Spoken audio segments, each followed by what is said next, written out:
सुनहु भरत भावी प्रबल, बिलखि कह्यो मुनिनाथ।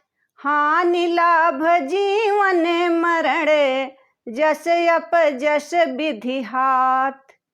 जबकि भगवान दशरथ के ही पुत्र थे, जबकि भगवान दशरथ के ही पुत्र थे। शोक में प्राण फिर क्यों गंवाया गया, शोक में प्राण फिर क्यों गंवाया गया। आए थे लाख राजा धनुष यज्ञ में, राजा दशरथ को क्यों ना बुलाया गया, राजा दशरथ को क्यों ना बुलाया गया।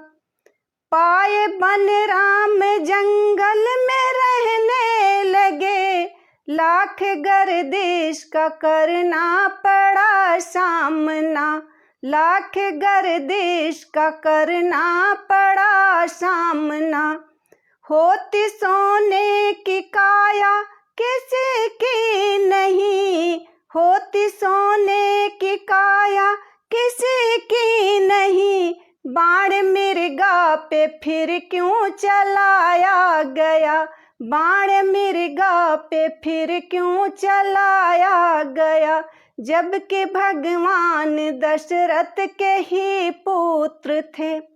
लागी शक्ति लखन लाल के जिस घड़ी, सारी सेना वहीं पर ही मौजूद थी, सारी सेना वहीं पर ही मौजूद थी।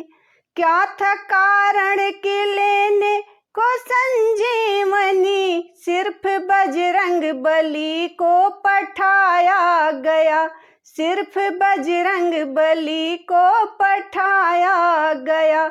जबकि भगवान दशरथ के ही पुत्र थे। शोक में प्राण फिर क्यों गंवाया गया, शोक में प्राण फिर क्यों गंवाया